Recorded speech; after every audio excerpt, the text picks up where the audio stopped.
त्वा गणपतिं भवामहे कविं कवीणामुपमश्रवस्तमं ज्येष्ठराजं ब्रह्मणस्पतः सुब्रह्मण्यमुद्गश्रीदशातनं शृणो देवी सरस्वती वाजेभिर्वाजिनीवती दीनामवित्रीवतु गणेशाय नमः सरस्वत्यै नमः श्रीगुरुभ्यो नमः हरिः ओम् ओम शिवो नाम रूपाभ्यां या देवी सर्वमंगला तयो संस्मरणात् पुंसां सर्वतो जयमंगलम् लाभस्तेषां देयस्तेषां चतुस्तेषां पराभवः येषामिन्दि वरस्यामो हृदयस्थो जनार्दनः आपदामपहर्तारं दातारं सर्वसम्पदां लोकाभिरामं श्रीरामं भूयो भूयो नमाम्यहं सर्वमंगलमाङ्गल्ये।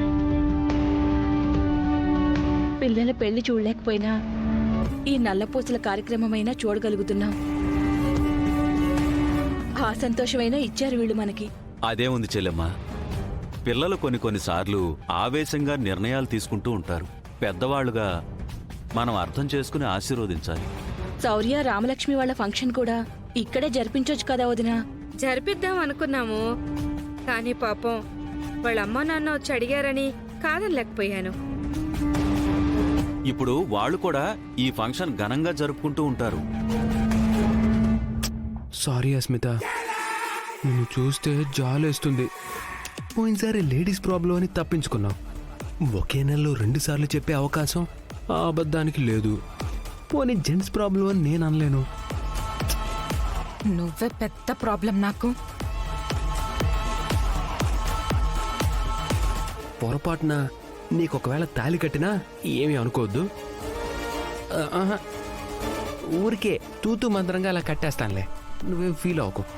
అలా ఎలా కడతావురా? ఇది మరీ బిల్డప్ ఇస్తుంది. ఆల్రెడీ మా మధ్య శోభనం జరిగిన తర్వాత పెళ్ళొద్దంటుంది. బాబు, తాళి కట్టే సమయం ఆసన్నమైంది. ఈ తాళి తీసుకుని అమ్మవారికి దండం పెట్టుకుని పెద్దవాళ్ళ ఆశీర్వాదం తీసుకుని అమ్మాయి మెళ్ళ కట్టునైనా.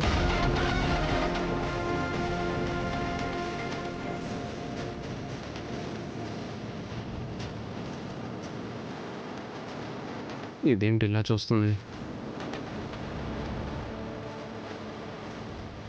మాంగళ్యం తంతునా నేనా మమ జీవన హేతునా కంఠే వస్త్రాని సుభగే త్రందీవ శరదశతం మాంగళ్యధారణ ముహూర్తస్సు ముహూర్తోస్తు.